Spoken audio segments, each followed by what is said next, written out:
զրուցակիցս երևի թե այստեղ հուշահամալիր ամենաշատ այցելած մարդկանցից է։ Հայոց ցեղասպանության հուշահամալիրի եւ Թանգարան ինստիտուտի նախագծի համահեղինակ, հիմնանորոգման ճարտարապետական խմբի ղեկավար Սաշուր Քալաշյան։ Շնորհակալություն, որ այս ժամին այստեղ եք։ Պարոն Քալաշյան, 59 տարի առաջ, երբ հուշահամալիրի կառուցումն ավարտվեց, հավանաբար չէիք պատկերացնի, որ 59 տարի հետո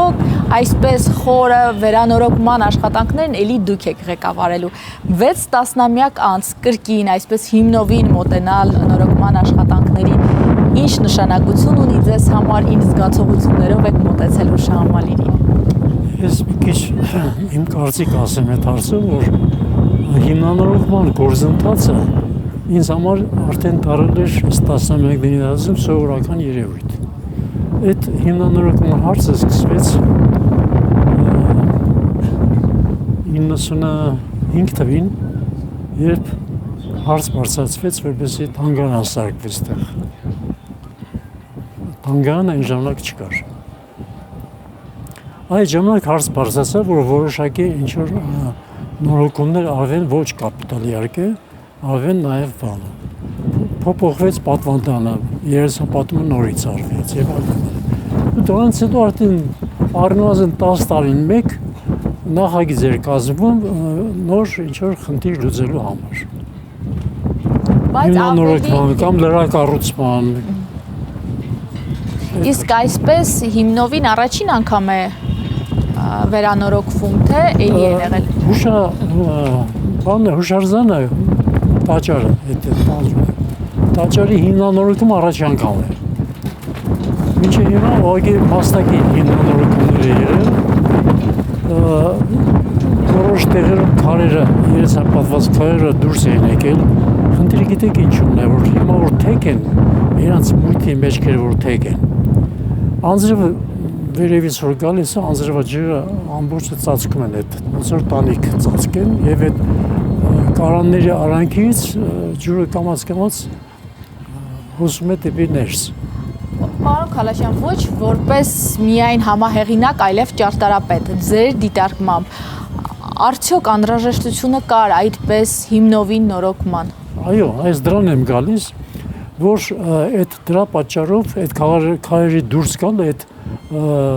ջրի ներթափանցման խնդիր էր։ Ջուրը ցերեկվա ընթացքում գալիս է, ձմեռվա պայմաններում սկսում է սառել ներսում, որ սառում է, ինչ-որ ընդարձակում է, չէ՞, սառած ջուրը։ Այդ process-ը 50 տարիների ընթացքում կամ 60 տարիների ընթացքում բերեց նրան, որ բոլոր քարերը, հատկապես ներսի կողմից, սկսեցին քայքայվել այդ սառցակալման հետևանքով։ Ավելին որոշ դեպքեր եղան, որ ուղղակի ամբողջական քարը դուրս էր պրծել, մի անգամ էլ ընկել էր ուղղակի ներքև հատակին, լավա մարդու չէր կպել, էլի։ Այդ կարգի վերանորոգումները արել ենք մոտավորապես 20 տարի առաջ։ Այդ արդեն երևույթը կար։ Իսկ հիմա որ հարց բարձրացվեց, ասենք ես արդեն լոկալ կետային երևույթ բանը հիմնանորոգումով չի լինի, սա պետք է արդեն հիմնանորոգել։ Այդ հարցը քննարկել ենք, դա մենակ ես չեմ որոշում։ Աղակալված մակերեսները արդեն բոլորին զայրացնում էր, ներսի աղակալումները։ Եվ այդ հարցը քննարկեցինք գիտամետական խորհրդում, հուշարձանների պահպանության վարչության ենթակայության տակ, բազմաթիվ տարբերակներ քննարկեցինք, առաջարկություններ քննարկեցինք եւ վերջնական առաջարկությունը եղավ նա, որ մասնակի միջամտությունը ոչ մի ուժ չունի։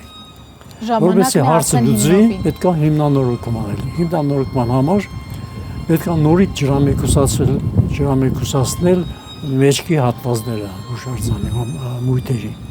Պարոն Քալաշյան, աղմուկը այդ աշխատանքների ընթացքում բավական շատ էր ու թիրախավորումներ էլ կային նաև։ Ամեն դեպքում դուք, քանի որ եղել եք այդ ամբողջ process-ի ներսում ու հետևել եք աշխատանքներին նաև որպես համահեղինակ,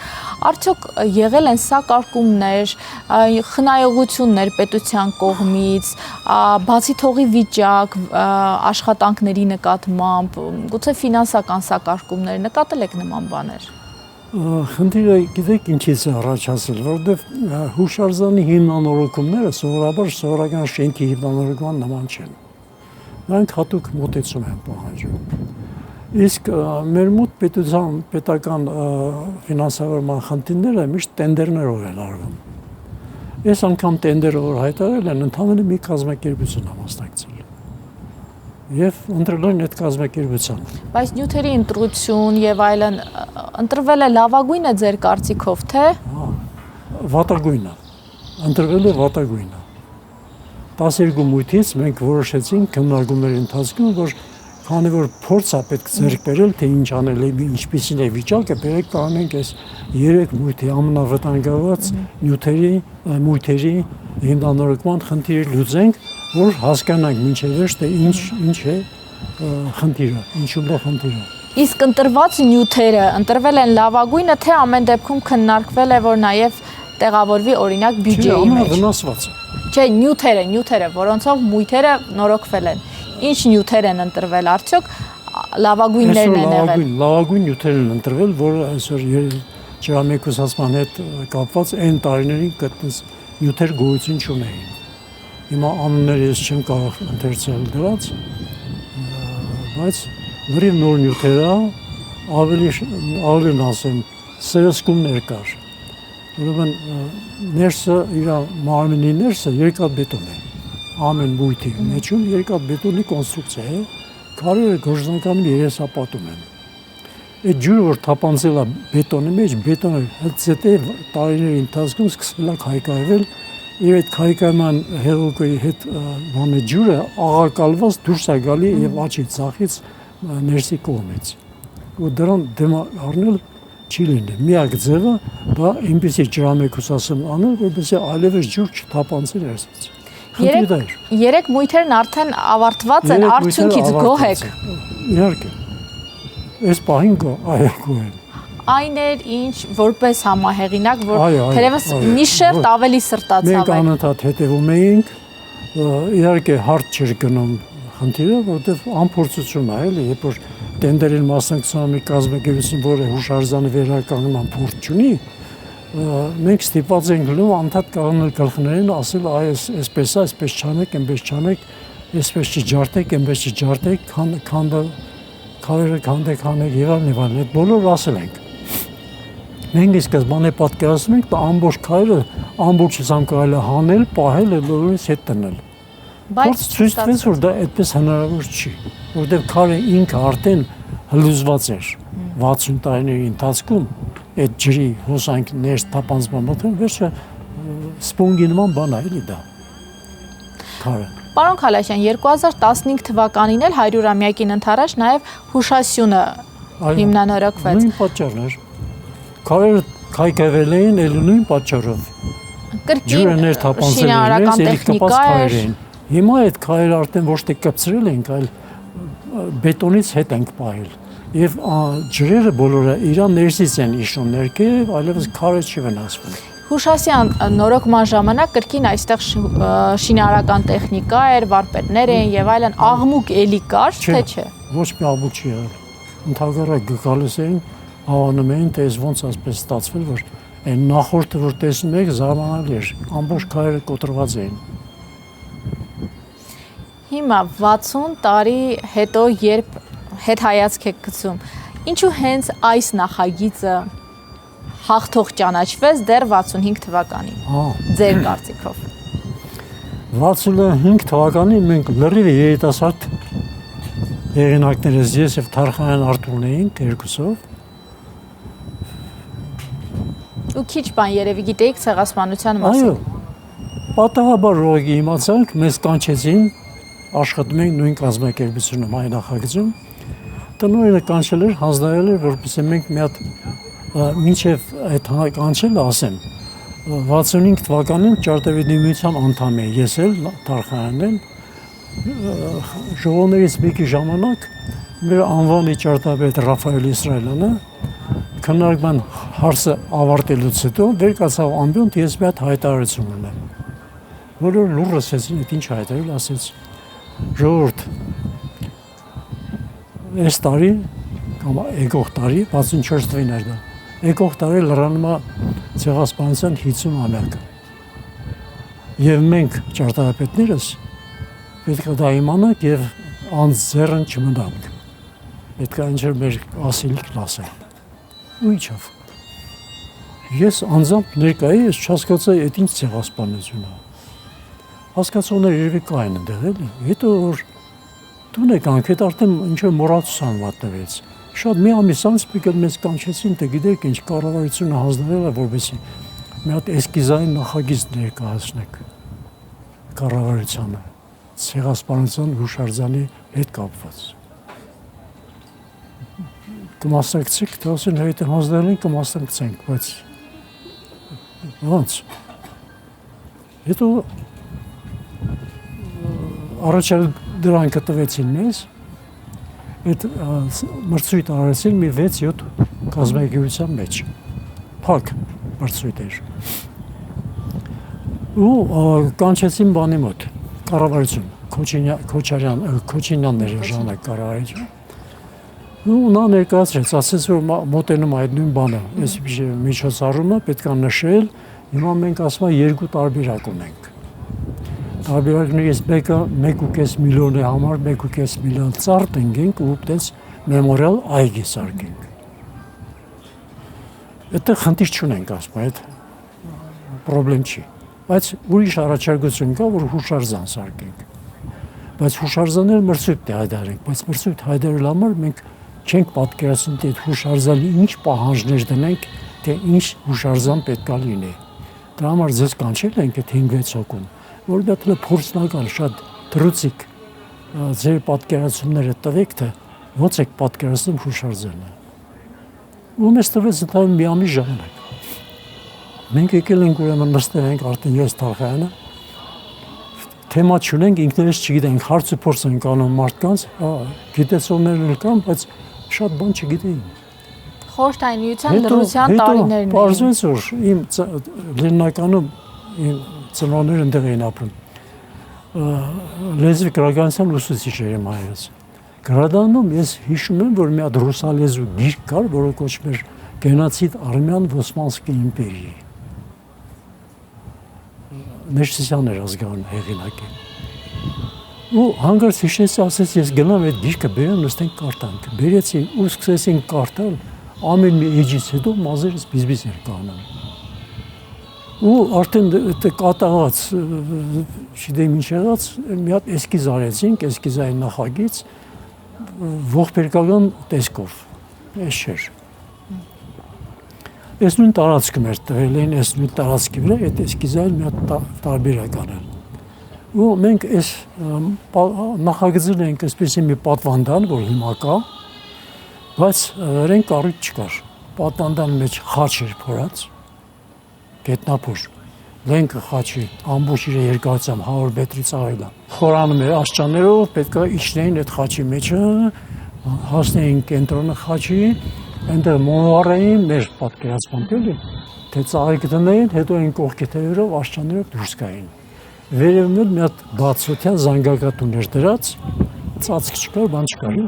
Զանգակատուն էր դրած, որտեղ պետք է պարբերաբար զանգ տային, որտեղ ասում էին, թե այն տարիներին եկեղեցիները բոլորը զանգ են տվել, տագնապի զանգ, որպեսզի ժողովուրդը ինչ-որ ճանապարհ գտի հարցը լուծելու։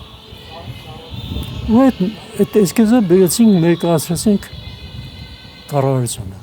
Ինչպես հասկանում ենք, չընդունվեց։ Պարզվեց, որ մենակ մենք չենք այդպես մտածել, այդպես են մտածել մնացած մյուս նախագիծ անողները տարբեր ձևերի։ Եվ երբ որ բոլորս ներկայացրինք, բացատրեցինք ինչ են կարել, ինչ են կարել, ամփոփելուց վերկացան ասեն շատ շնորհակալություն ձեր մասնակցության համար, բայց դուք մենակ տրագեդիան եք տեսել։ Ցեղասպանությունը մենակ տրագեդիայի խնդիր չի։ Ցեղասպանությունը մեր ժողովուրդը վերածնունդը պետք է արտահայտի։ Մենք ցեղասպանվել ենք, բայց այսօր գնում ենք կոմունիստական ապագան դեպի համաժողովրդական մասնակցությամբ։ Այդ բանը պետք է երևա։ Շատ շնորհակալություն ասեցին, գնացեք, մենք հիմա մրցույթ եք հայտարարենք, հաջորդ օրը մրցույթը թերթում հայտարարեցին, որտեղ հենց այդպես էլ գրած էր, որ հուշարձանի հայտարարման մրցույթ, այսքան ժամանակ, կարճ 2 ամիս ժամանակ էին տվել, մրցույթում հուշարձանը պետք է արտահայտի ինչպես ողբերգությունը, այնպես էլ մեր վերածնունդը։ Ու մենք այս նախագիծն արեցինք, էսքիզային առաջարկություն։ Արդեն կամավոր մասնակցեցինք, էլ մեզ էլ չէին հանձնարարել։ Բաց մրցույթ էր։ Շատ էին մասնակիցներ ու 80 նախագիծ։ Ու հիմա որ նայում եք մյուս նախագծերի մեջ, այնուամենայնիվ ժամանակի արանքում ու ապրելու ապրեցնելու համատեքստում արդյոք ճիշտ ընտրություն էր, որ հենց այս նախագիծը հաղթեց։ Կարծում եմ այո։ Ընտրության պատճառը այս հուշասյունն եղավ հիմնականում։ Որտեվ ոչ մի հուշարձանի մեջ այդ վերածննդի գաղափարը չէր արտահայտված։ Բոլորի մեջ էլի այն թեման էր մտած ցեղասպանությունը։ Իսկ մենք էլ որտեվ շատ երիտասարդ էինք, փորձ չունեինք նախագծման էլի, այդպես երևացող չէինք, նոր ավարտած 28 տարեկան էի ես, 29 տարեկան։ Մրցույթին նախագծած մեր նախագիծը ժյուրին որ քննարկել էր, հավաքել էր մի 5-6 նախագիծ, որոնցից պետք է ընտրեին, մեկը մերն էր, չգիտեմ ինչի ընկել էր։ Մենք կարծում ենք, որ մեզանից ավելի փորձառու մարդիկ կան, նրանք կանեն, մինչև դե մենք անենք դա։ Հետո ընտրել էին 2 նախագիծ, մեր նախագիծը եւ Ջիմ Թորոսյանի նախագիծը։ Ու չէին իմանում որ մեկին տամ։ Դե Ջիմը փորձառու ճարտարապետ էր, մենք էլ մրցակից չէինք։ Ու այդ հարցը,